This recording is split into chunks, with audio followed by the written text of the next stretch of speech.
For decades, the world has watched China rise, a nation of over 1 billion people, building the world's second-largest economy, expanding its military and projecting power across the seas. Its ambitions stretch far beyond its borders, and at the heart of this ambition lies the South China Sea, one of the most contested waterways on Earth. Here, amidst turquoise waters and scattered islands, lies a nation that seems too small to challenge a giant, the Philippines. On maps, it may look like a mere collection of islands sitting quietly in the Pacific, but to strategists and world powers, the Philippines is a guardian at the gates. Its position is no accident. It sits on some of the most critical maritime routes in the world. Every year, trillions of dollars in trade pass through waters surrounding its shores. Whoever influences these waters influences global commerce. China knows this.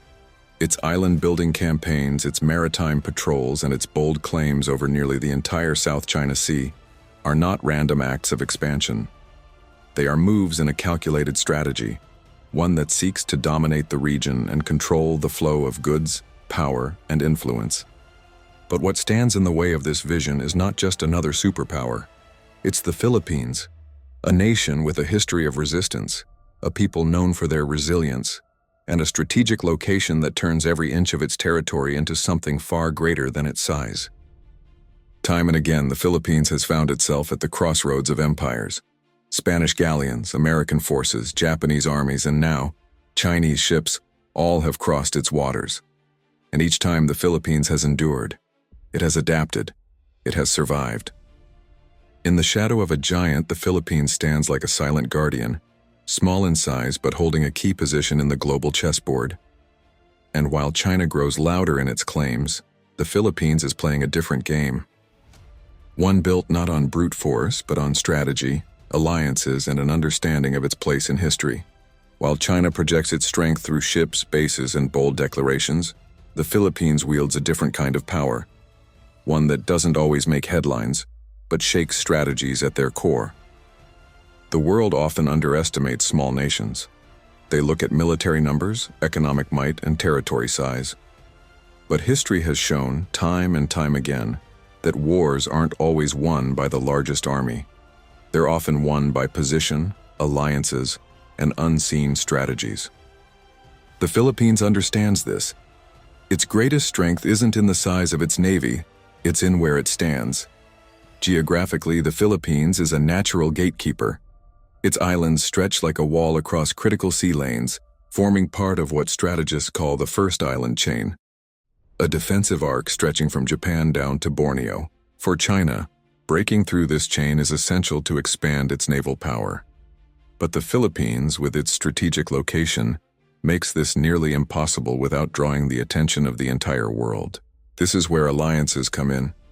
For decades, the Philippines has built and maintained key defense relationships, most notably with the United States. Joint military exercises, mutual defense treaties, and shared intelligence networks have transformed the archipelago into something far more formidable than it appears on paper. American forces rotate through Philippine bases. Surveillance planes watch the waters. Naval ships conduct freedom of navigation patrols. These partnerships are more than political gestures. They are a strategic web, making any hostile move in Philippine waters a global affair. But alliances alone are not the only card. The Philippines has mastered the art of international law and diplomacy. In 2016, it won a historic case against China at The Hague, proving that Beijing's sweeping maritime claims had no legal basis. This legal victory wasn't won with ships or missiles, but with strategy, patience, and principle. And while China dismissed the ruling, the world took note. The Philippines positioned itself not just as a small nation standing alone, but as the moral and legal anchor in a high-stakes maritime struggle. Behind the scenes, the Philippines strengthens its Coast Guard, modernizes its forces, builds radar stations, and tightens coordination with allies. Its approach is clear. It doesn't need to match China ship for ship. It needs to make every action costly, every advance visible, and every move strategically trapped. This is the unseen defense, the strategy over size. A game played not with raw power, but with intelligence, alliances, and timing. The world often expects power to roar, to arrive with fleets, flags, and force. But sometimes the most decisive moves are made quietly, and when they unfold, everyone realizes they were part of a bigger game all along.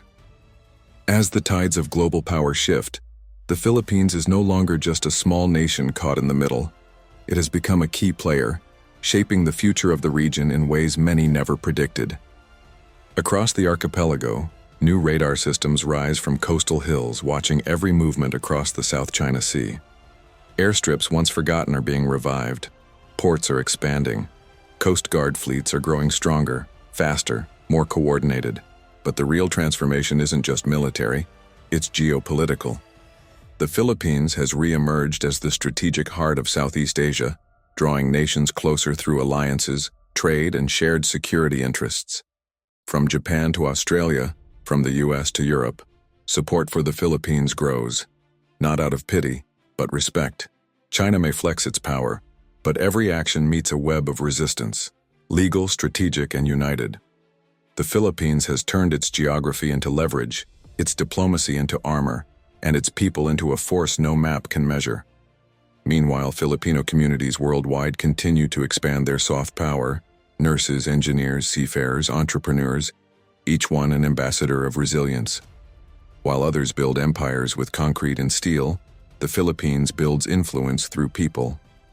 The future is not written in the size of fleets, but in the strength of alliances and the will of nations to stand their ground. And the Philippines has made it clear: it will not bow. This is no longer just a story of defense, it's a story of emergence, of a nation that turned quiet strength into global significance. The world is watching, and for the first time in a long time it's realizing the Philippines was never the underdog. It was the centerpiece all along.